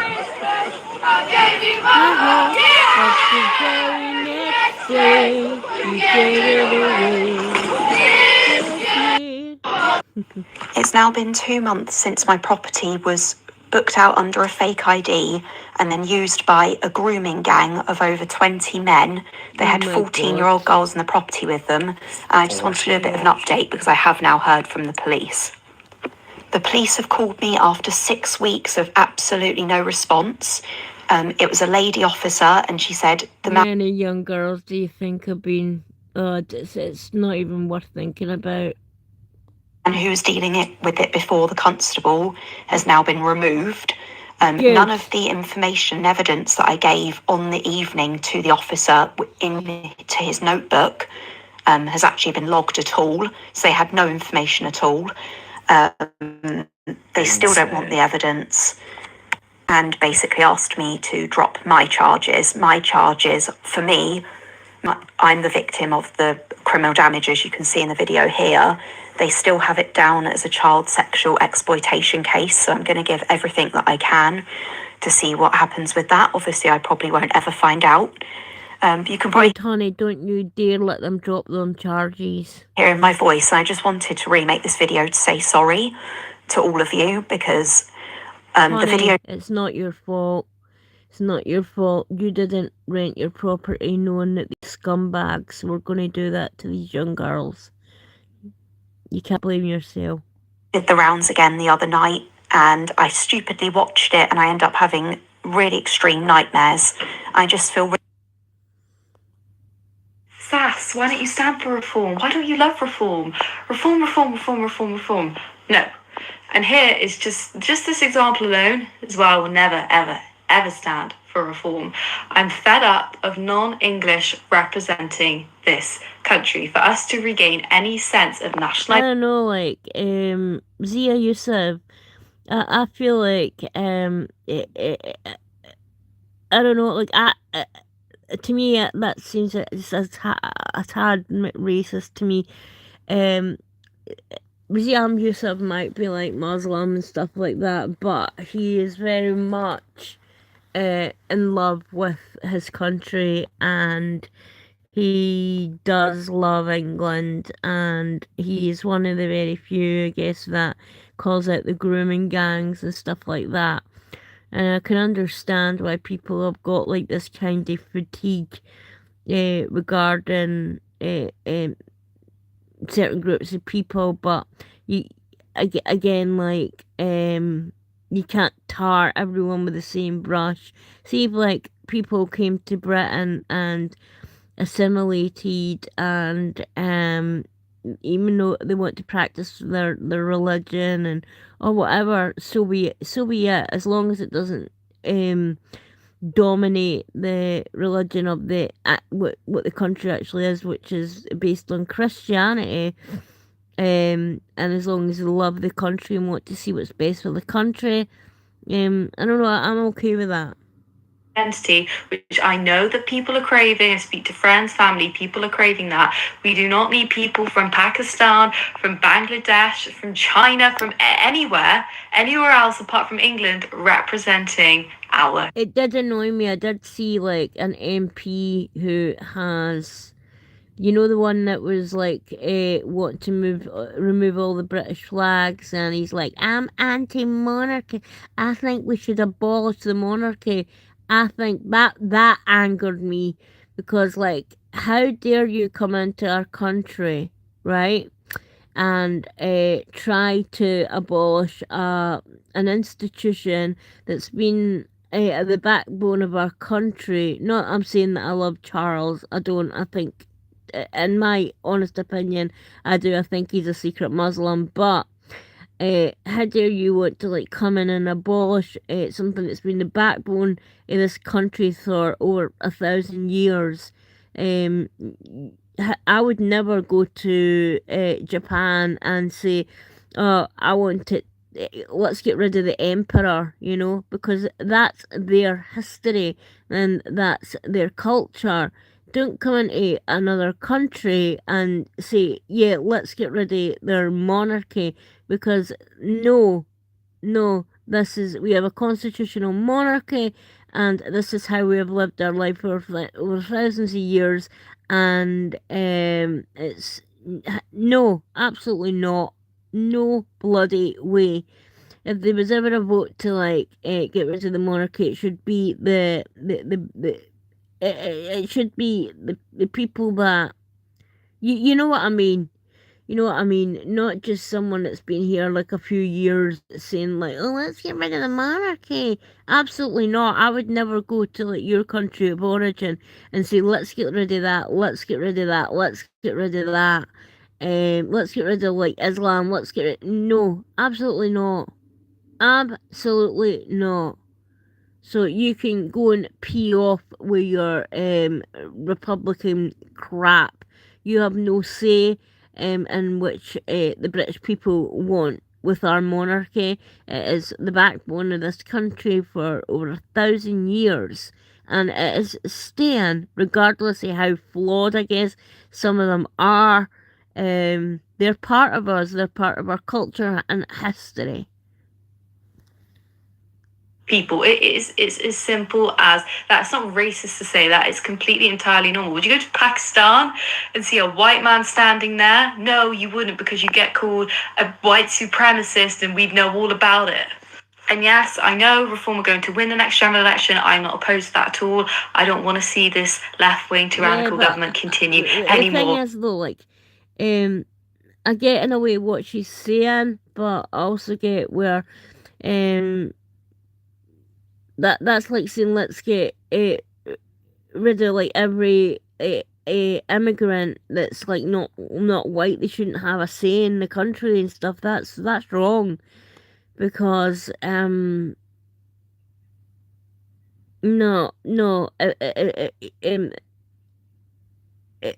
you embrace your British culture and you love the country you live in, and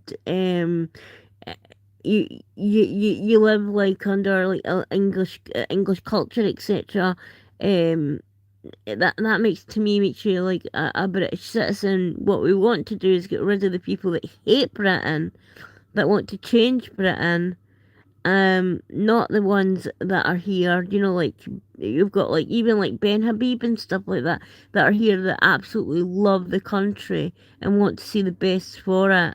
I mean, I have right. I mean, that would mean like getting rid of like friends of mine that like So I think you are being a bit racist, honey. I'm sorry, but I do. Than you do. But Reform is a party founded on civic nationalism. It's something that we really, really need to push. We need to push back against. You know, you can't just say you're British. You can't just come here. You can't just represent our people. Yeah, I think like you can come here and say like if you're born here and stuff like that. You can say you're British. Obviously, there's a difference in being British and being English. I mean, being English is your ethnicity, but being British is like absolutely it's different, you know. So no, I don't agree with you there. I just don't. There should be limits and regulations in place. It's not fair. I don't understand why this is so radical to say. I think there should be like limits with people like Sadiq Khan, yeah, because it's very clear. It's very clear who he stands for. The same way like Shabana Mahmood, I don't think she should be in the position that she's in. But if you've been here and you love your country and you support your country, I mean, that's like even saying like Kemi Badenoch should not be like the leader of the Tories. Kemi Badenoch, who's originally Nigerian, like clearly loves our country. She loves our country. And as long as you're here and you love Britain and you love what it stands for and you love like English culture and stuff like that, then I'm fine with that. I'm just not fine with people that come into the country and do not want to even assimilate, learn the language, those kind of things, you know, that turn around and whine and, oh, I hate England, you know. Well, if you hate it that much, like, there's a simple thing to do, you can move. But no, we've got loads of different ethnicities and people with different skin colours and stuff that here that absolutely adore England. You've got you've got Sikhs and Hindus and etc. that adore this country, that want to see the best for it. So no, I'm in a bit of disagreement with that.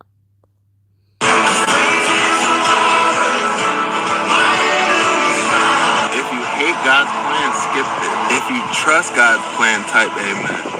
Amen, man. You have been lied to about Africa. I'm Magat Wade, and I was born in Senegal. Here's the truth. Africa is not poor because of colonialism. Africa is poor because we have made it impossible for our people to create wealth. Just take the example of opening a bakery. If an African entrepreneur wants to open a bakery, she needs 12 permits, different offices to go to, each costing money, each taking months. 6 months later, she gets all the permits, but most of her savings are gone. Now come the taxes. Business registration fees, income tax advances, value add tax, local levies, and endless compliance costs she's paying before she's sold a single loaf. Let's say she survives that and now wants to hire people. The labor laws make it nearly impossible to fire anyone. You hire someone, you're stuck with them forever. So she doesn't hire anyone. That's too risky. The bakery never opens. The jobs never exist. And a young man who could have been a cashier ends up risking his... That's interesting. I didn't know that about Africa. I didn't know that. I know that Africa's got loads of resources and could be, oh my god, it could be amazing, an amazing continent. But there's a lot of tribalism, and as this woman said, there's a lot of stupid laws, you know, that make it impossible for people to even start their own businesses. So yeah, it's interesting to hear that from someone that's from Africa who's explaining this. Life on a boat across the Mediterranean seeking job opportunities. The best way to help the poor is to make it easy for them to stop being poor. That means remove the barriers to starting businesses. Protect property rights so people can build wealth. Simplify the rules and cut the bureaucracy. Let people trade. When someone wants to open a bakery, let them bake. When someone wants to export craft, let them export. And look at that chip. I mean, that is talent. With the likes of Meghan Markle abusing the talent from these African weavers, paying them pennies, and then taking their designs and then adding like what 1,000 charge to it, and then selling these bags that these women get what 50 pence, like a bag for an item they've made, and then like Meghan Markle make what $2,000-4,500. I mean, that is skill. Absolutely beautiful. Someone wants to hire, let them hire. Prosperity doesn't come from pity. It comes from freedom. Africa doesn't need more aid. Africa needs economic freedom. The truth is... God, she's so right. Because, like, you can see how amazingly skillful African people are.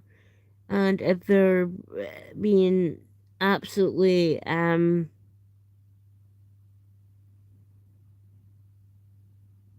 yeah, you can't open a business because of all the bureaucracy that you have to jump through, then it's going to be difficult for anybody to open a business. But if they remove these stupid laws and stupid hoops that they have to jump through, then you would see a lot of people making good money in Africa. Tell, like, say, Meghan Markle to F off and sell your bags yourself, you know, because if that idiot, can't do workmanship like that, let the women that do the workmanship, let them make those money. But because of the bureaucracy hoops that these women have to jump through, then they're making nothing. She's right. Every society starts poor, but prosperity happens when to dream, build, and trade. So no, Africa isn't doomed. We are not cursed. We are simply trapped by bad ideas. And the most radical revolution we can lead is not with guns or coups. It's with freedom. When we unleash the power of our entrepreneurs, the World Charity Case, it will be its next miracle. Amen, darling. Amen. Good evening. We can reveal that 2 Afghan illegal immigrants who raped a child in a park are living a life of luxury in a cushy youth prison. The 2 Afghans brutally This is angering. dragged a 15-year-old girl into the bushes and raped her after coming to Britain on a small boat. Now, they're living it up in a young offenders institution where they get arts and crafts lessons, film nights, laptops, TVs, DVD players. They can play table tennis. They even get £20 worth of taxpayers' cash to spend on sweets in the prison shop. Now, according to The Sun, they even get their own individual cells, which obviously is different from a couple of the pictures we're showing you there, with ensuite showers as well. They have 30 hours of education each week and training in how to become a painter decorator or even a coffee shop. Why, when we're meant to be deporting these losers when they get out of prison? Barista. These are the 2 sex beasts, Jan Jahanzeb and Isra Niazal. One of them, Jahanzeb, even did a video diary of his journey across Europe before breaking into Britain, walking around, wearing designer clothes.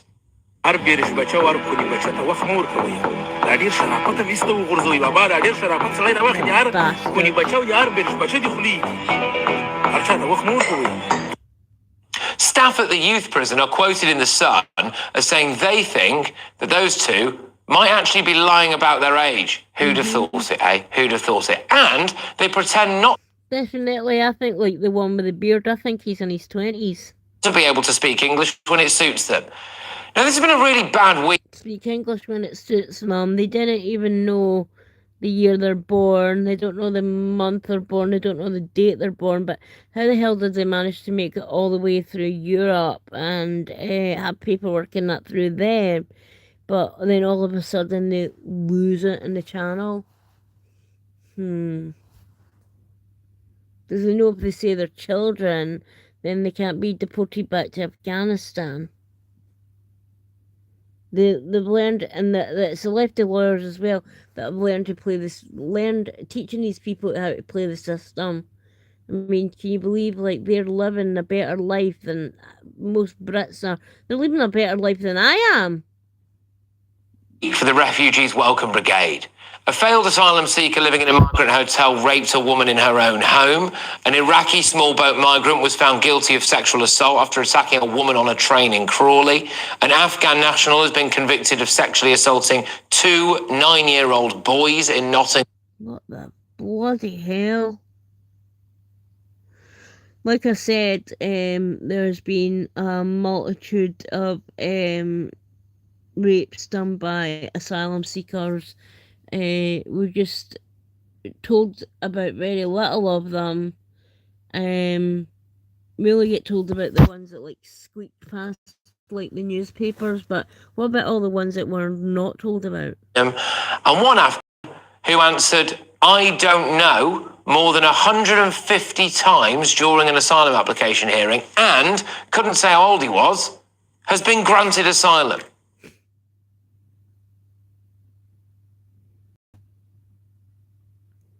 He'll know how old he is, trust me.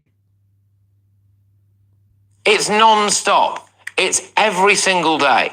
Now, in the case of those 2 Afghan rapists, you break into Britain, you get taxpayers to pay for everything for you, you rape a child, and you're rewarded with a free laptop and a games console. It's disgusting, isn't it? Let's get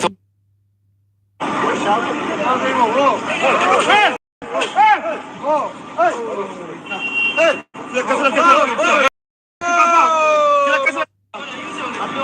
This guy, asylum seeker, goes up to a woman standing at the stair and push it and could have killed her. C'est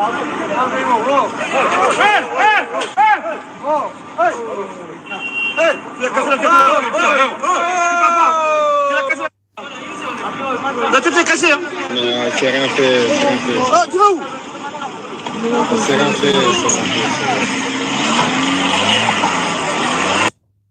I've got a lovely Pakistani friend.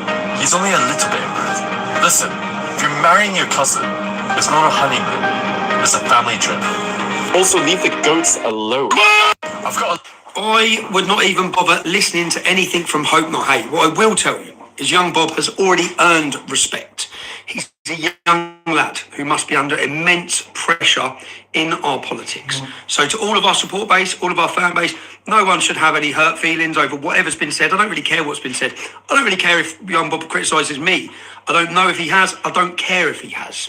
He's a young man, a young lad who's put his life on the line, who's gone out there all guns blazing, standing up for the next generation, speaking out. It's very difficult. It's stressful. When you're under stress and under pressure, you're in different situations. I've been there myself. I've said lots of things I regret. Okay? This is a young man who deserves all of our support. I don't care what's been said. Anyone with hurt feelings, fuck your feelings. He's a young gentleman who has earned respect already. Okay? And he's young. He needs an arm around him. He needs a bit of direction and needs support. He hasn't had support. He's been made homeless. He's been made on his own. And still he's out there for all that fighting. So my words to everyone picking up on this scumbag, Hope Not Hate bullshit piece is ignore it. They've gone out intentionally. I wouldn't trust how any of it. I wouldn't trust any of it. Right? What I would still say is I support and admire and respect young Bob as a young gentleman. And so should you. Don't let them. What's the purpose of... According to the... We'll do one more and then we'll end this video now. And then I'm coming back because I want to cover the Candace Owens situation. On, a man has the right to beat his wife. In fact, it instructs men to beat their wives if they fear disobedience or arrogance. What is radical Islam, and how is it different from Islam?